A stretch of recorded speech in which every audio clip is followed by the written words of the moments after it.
Bom dia, boa tarde, boa noite, meus irmãos. Aqui é seu irmão Alisson Tonassi, mais uma vez para a gente falar de Espiritismo, Umbanda e Espiritualidade. E hoje nós estamos voltando para falar do livro dos médiuns para umbandistas. Estamos aqui, então, no capítulo Formação dos Médiuns. E eu vou falar alguns assuntos. É claro que eu não vou abordar tudo, né? Porque em pouco tempo a gente não tem como abordar todos os assuntos, mas eu tentei colocar aqui os tópicos mais importantes para a gente tentar entender a questão de formação da mediunidade, tá? O primeiro passo é saber o seguinte: a mediunidade, ela não pode ser provocada por ninguém. A mediunidade, ela é uma aptidão física inerente ao ser humano correspondente àquele tipo de mediunidade, né? Primeiro, para você saber se você é médium, você tem que saber se você tem mediunidade. E como a gente sabe que a pessoa tem a mediunidade? Quando eu falo mediunidade, mediunidade ostensiva. Para a nossa religião, nós estamos falando de incorporação, certo?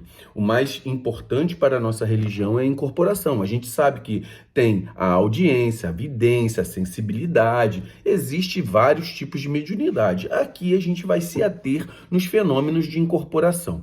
Primeiro, a mediunidade, para você saber, normalmente o médium ocorrem manifestações espontâneas e sinais de mediunidade. A pessoa pode ter desdobramentos, não necessariamente a mesma aptidão para a incorporação, certo?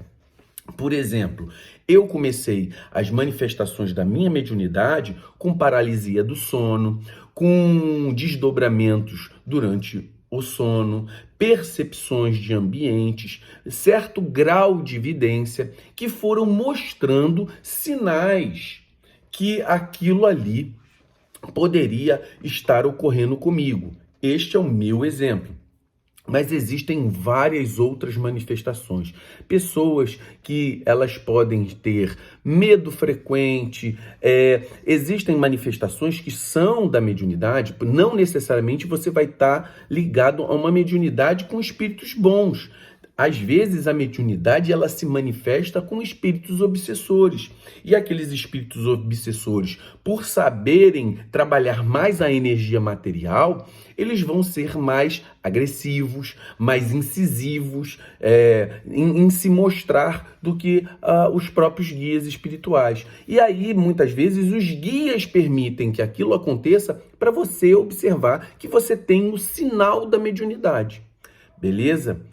Isso, na maioria das pessoas, ocorre na mudança hormonal da adolescência, beleza?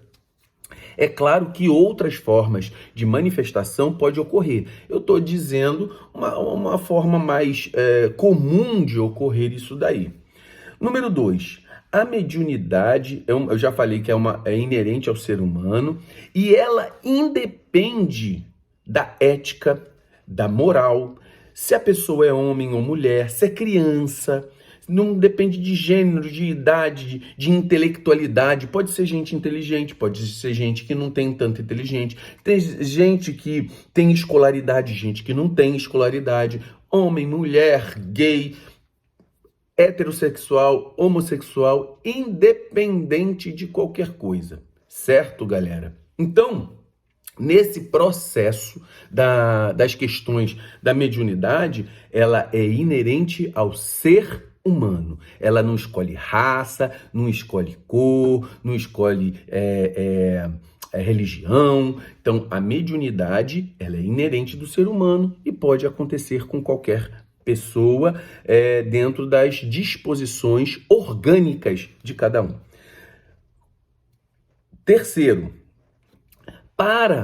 a partir do momento que você observa a questão da mediunidade, você pode desenvolver aquela aptidão, ou seja, ela não pode ser colocada em você. A mediunidade não pode ser colocada em você, mas ela pode ser desenvolvida aquela que se mostrou.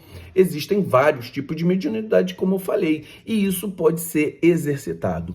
Normalmente, esses exercícios, e existem várias técnicas, existem técnicas que são, por exemplo, espíritas e técnicas que são umbandistas, técnicas que são esotéricas e técnicas, por exemplo, que são evangélicas, porque a mediunidade, como eu falei, ela não tem religiosidade. Então, dentro desse processo todo, você pode ter, para você desenvolver essa mediunidade, você vai ter que ter condições físicas para poder melhorar a comunicação, condição moral para melhorar essa comunicação e condições psicológicas que nós vamos falar mais à frente. São condições facilitadoras do processo mediúnico. É claro que quando a gente fala de mediunidade, a gente fala de vibração. E eu vou falar aqui das condições que geram uma melhor formação do médium com o seu guia. Com o obsessor, é o contrário do que a gente está falando aqui. Porque se uma vibração positivada, voltada ao bem, para você ter uma condição mediúnica, ao contrário de obsessão, é aquela condição negativada, que você vai ter todo um contexto que vai gerar um processo obsessivo em você, beleza? Já falei, condição física, moral e psíquica. Manifestar a mediunidade, olha só. Ser um médium formado não quer dizer, você ter uma manifestação mediúnica não quer dizer que você é um médium formado. É um médium pronto, mesmo porque nós vamos desenvolver a vida inteira. Nós vamos criar maturidade a vida inteira. O fato é que quando os fenômenos mediúnicos começam a acontecer conosco, gradativamente nós vamos pegando experiências ao longo do tempo, conforme aquilo vai se repetindo. Então, a regularidade é um fator importante. O treinamento naquilo é um fator importante. E as condições que nós vamos colocar aqui, elas são importantes. Veja bem, a pessoa também treinar, a pessoa fazer todas as condições que eu falar, não quer dizer que a pessoa vai ter excelência naquilo. Né? Normalmente nós pegamos Zé Fernandino de Moraes, Chico Xavier, são médiuns excepcionais. E mesmo assim, os médiuns excepcionais têm falhas, são seres humanos. E a gente tem que entender que nós estamos lidando tanto com seres humanos no mundo carnal, quanto com seres humanos no mundo espiritual. Todos, sem exceção, têm possibilidade de falha. É claro que nós que estamos na matéria temos mais disponibilidade de falhar do que um guia espiritual. Mas, não sendo Deus, não sendo perfeito, todos nós temos condições de errar. Então, é muito importante que nós que estamos ligados à espiritualidade tenhamos essa condição. A mediunidade é uma inter-relação entre o mundo espiritual, entre o ser humano do mundo espiritual e o ser humano do mundo material. Vamos lá. A gente tem que procurar métodos que propiciem evitar que a nossa condição de humano e falho atrapalhe a comunicação.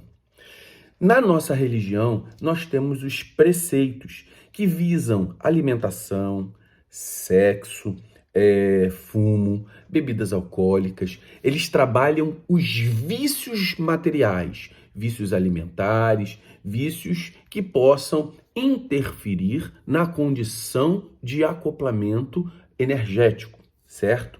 Nós também temos procedimentos ritualísticos que levam a ter uma melhor condição de mediunidade. Banhos de ervas, oferendas, tudo isso, defumações, tudo isso gera uma melhor condição energética para que o meu corpo físico tenha uma vibração para que possa se acoplar com o espírito do guia. Condição, aí a gente está falando de alimentação, preceito, que é uma conduta física. Banho de ervas e oferendas e defumações, e assim sucessivamente, que também são condutas físicas agora externas a mim.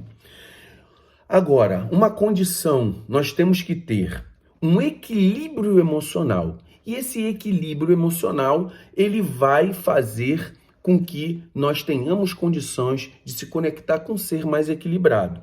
Para isso, precisamos de uma conduta moral equilibrada, uma conduta ética. Quando eu digo ética, por que nós diferenciamos moral e ética? Moral é aquilo que nós temos como padrão social, a nossa vida que a gente vive no nosso dia a dia e uma conduta que nós pautamos a nossa vida independente de estarmos no terreiro. Então a conduta moral, ela vai para você dentro do terreiro e fora do terreiro. Quando nós dizemos conduta ética, existem vários tipos de ética. E existe a ética umbandista. A ética umbandista são um conjunto de regras de Umbanda que faz com que você consiga proceder e estar dentro da tua instituição religiosa. Então, é claro que nós temos que ter uma conduta ética para a vida e uma conduta ética moral do terreiro, mas também temos que saber que existe uma conduta ética na vida normal e existe uma conduta ética especial para dentro do terreiro. Qual é a conduta ética do teu terreiro? Conjunto de regras que o teu terreiro tem. Principalmente traçado pela hierarquia que o seu pai de santo propicia dentro do teu terreiro. Para a estabilização de um procedimento desse, precisamos também ter perseverança, que também é o equilíbrio, paciência, compromisso, estudo. Então são coisas que vão fazendo com que você, com a moral, com a ética, com a perseverança, compromisso, estudo, facilitem. Como eu disse, a mediunidade ela independe dessas coisas, mas para que você tenha uma mediunidade mais equilibrada, você precisa ter essas condições que a gente está falando aqui. Existem condições que são peculiares de cada médium.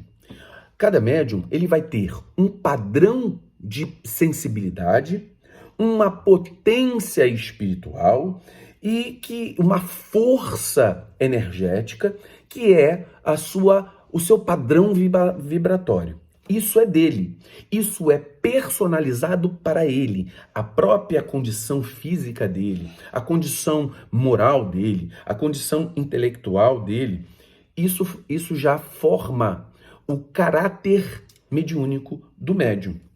Então, são peculiaridades e particularidades que pertencem a esse indivíduo, tanto no caráter da energia dele, quanto no caráter da comunicabilidade, ou seja, na forma do espírito entrar em contato com você. Trejeitos mediúnicos, certo? Então você vai ver que aquele médium tem, em cada incorporação, pode mudar o espírito, mas ele vai ter mais ou menos o mesmo procedimento, que é inerente a ele. Isso é errado? Não é errado. Isso é só uma forma de o cérebro do médium interpretar as informações e aquela peculiaridade dele.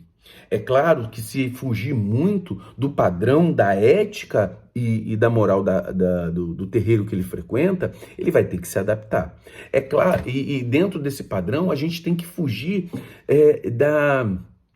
da massificação dessas condições. Por exemplo, a gente sempre cita, se o preto velho do pai de santo manca, puxa de uma perna, todos os preto velhos não têm que puxar da mesma perna, certo? E a gente vê isso em alguns terreiros por uma falta de orientação nessas condições do desenvolvimento mediúnico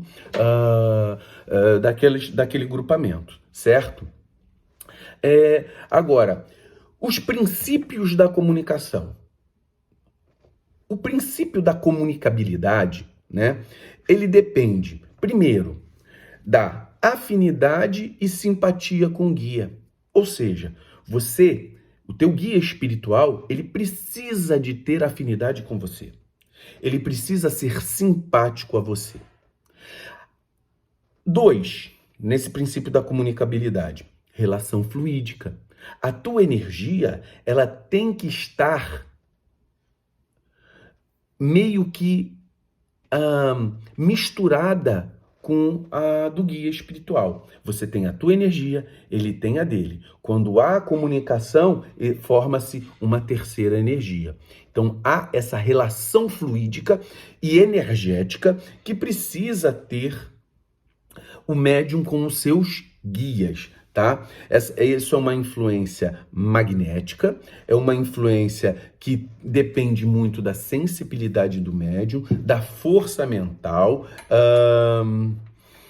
que é inerente a ele próprio, certo?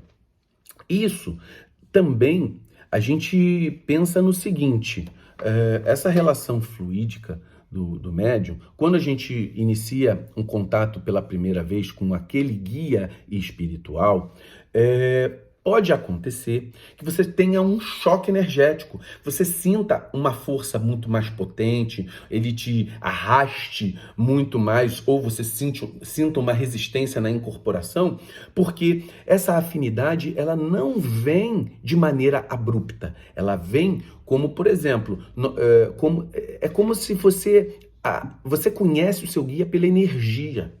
Então, gradativamente, imagina assim, olha, eu conheço a pessoa.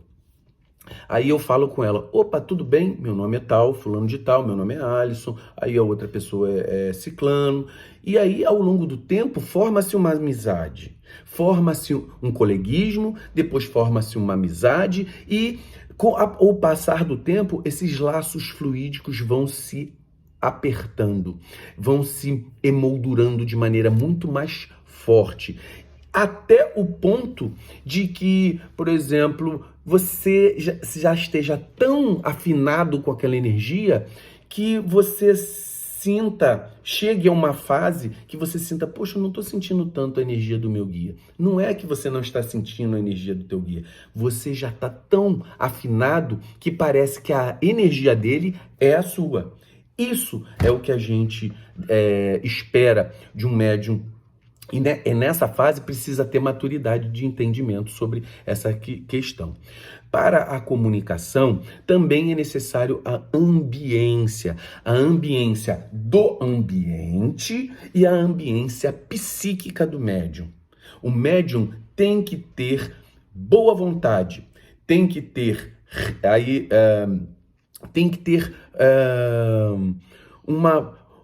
um desejo firme de ter a comunicabilidade com o seu guia espiritual, né? Aí há uma vontade firme, com um intuito, uma pureza de intenção para que aquilo ocorra, certo? Há a necessidade sempre da comunicabilidade, a regularidade. A regularidade são princípios espirituais que fazem com que você tenha a afinidade, que você tenha a simpatia, você cria um processo, né?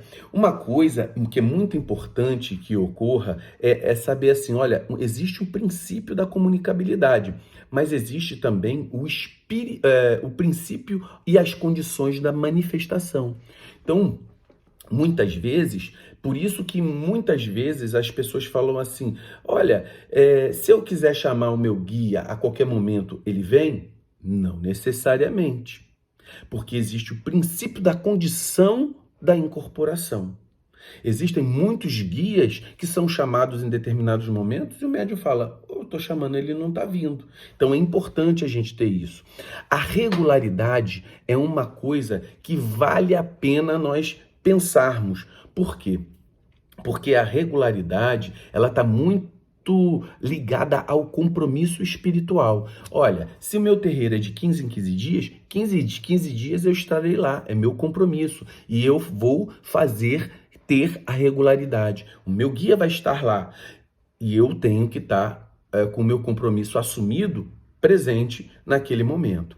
E a boa vontade de querer fazer o bem, né? Então, isso é muito importante para que a gente coloque muito bem essa relação da comunicabilidade, tá? Uma coisa é importante, vocês podem estar pensando assim, e a fé?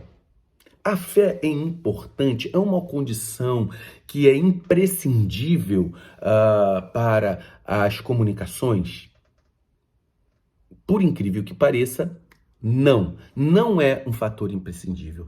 Tem pessoas, tem médios que com muita fé, iniciantes, têm muita fé e não conseguem manifestações. E pessoas que são até meio desleixadas, meio, sabe, meio que não dão tanta importância àquilo e tem uma comunicabilidade muito boa, certo?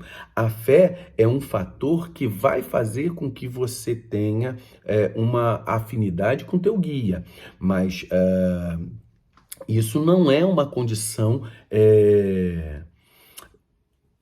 irrestrita para que ocorra a comunicação mediúnica. E as condições, agora o último, as condições para o espírito se manifestar. Condições para o espírito se manifestar, é claro que nós estamos falando aqui guias espirituais, não obsessores. Então, condições psíquicas de manifestação. Então, por exemplo, a mente do médium, ela tem que estar voltada àquele princípio da comunicabilidade. Então, um equilíbrio ambiental, um equilíbrio psíquico, tá? Condição psíquica do médium. Ele faz o seu preceito, ele faz o seu banho de erva, ele tem uma conduta moral, ele tem uma conduta ética, tem perseverança, paciência, compromisso, regularidade. Essas são as condições para que um espírito se manifeste. Segundo, permissão de Olorum, permissão de Deus. Deus tem que permitir aquele processo, certo? Então, não adianta você querer, você ter a maior fé, afinidade com o guia. Se naquele momento o guia não há permissão para o guia, não vai haver a incorporação. Tem que haver permissão. Tudo no que é concernente ao mundo espiritual existe uma hierarquia. E essa hierarquia chega a Deus. Chegando a Deus, tem que voltar essa permissão vinda de Deus para que aquela manifestação ocorra. Terceiro ponto, objetivo justo e nobre. A nossa Umbanda tem um lema, manifestação do espírito para a prática da caridade. Objetivo justo e nobre, certo? Terceiro, a autorização do mais alto, mediante, isso entra um pouco na questão da permissão, né? Autorização de Deus, do mais alto, da hierarquia a que aquele espírito está ligado. Então, por exemplo, é muito importante saber que nossos guias espirituais, que são guias que manifestam na carne, são guias de incorporação, eles não são os espíritos mais elevados. Eles são espíritos que estão em condições de vibração conosco. Se eles têm uma condição de vibração conosco, mesmo estando um degrau mais alto, eles não são guias, eles não são como os superiores deles, certo? São guias que estão em condições de lidar com pessoas extremamente limitadas como nós, certo? Agora, se eu olhar para um guia espiritual meu, eu vou falar assim, caraca, que diferença de um ser falho para um ser tão melhor adaptado. Agora, se a gente for pensar nessa estrutura espiritual que há no mundo espiritual, eles estão muito na nossa frente, certo?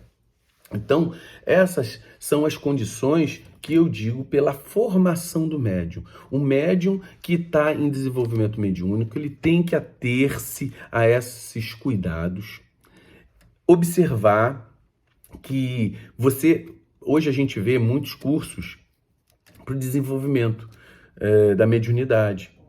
Mas a mediunidade, ela tem que manifestar-se sozinha. Ela manifesta sinais, sintomas de maneira espontânea. Normalmente de maneira espontânea. A partir daí, a pessoa busca um equilíbrio espiritual, um treinamento mediúnico para que aquelas manifestações sejam controladas, equilibradas, certo? E se atentando a todas essas condições que eu estou falando aqui, é claro que existem muito mais outras coisas, né? Porque aqui é só um pequeno momento para a gente colocar em pauta isso. Vai melhorar muito as condições, mas procure um terreiro, uma casa espírita, um desenvolvimento em um lugar sério que tenha objetivo do bem.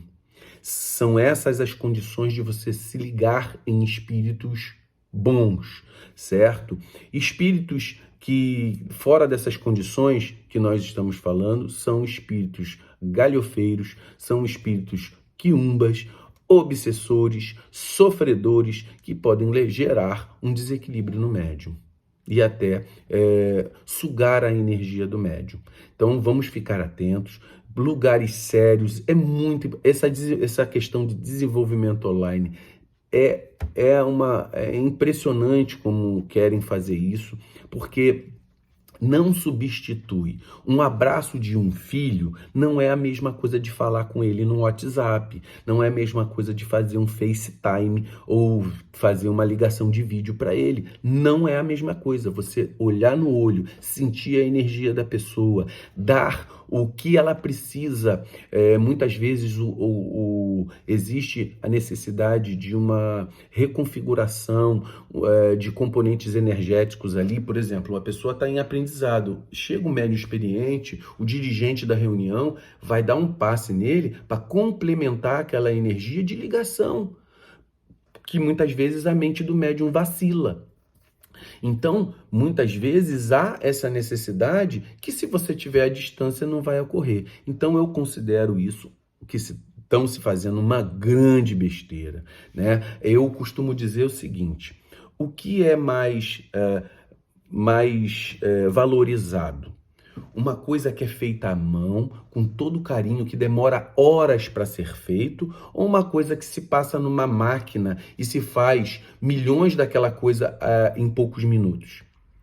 Então, a gente tem que valorizar o trabalho individual, o trabalho personalizado, que não dá para fazer de maneira assim, nem presencial, com muitas pessoas, dá para se fazer esse trabalho. Imagina pela internet, tá? Eu já critico cursos presenciais com mais de 10 pessoas. Então, esses cursos presenciais com mais de 10 pessoas já são cursos péssimos, né? Agora, imagina isso pela internet, que não dá nem para diferenciar o problema de cada um, que cada um enfrenta mediante ao processo de incorporação. Fiquemos com muito axé, que a gente possa entender isso. Eu considero isso aqui um mini curso preparatório para o desenvolvimento. Então, ele vai com esse tema e fiquemos com muito axé.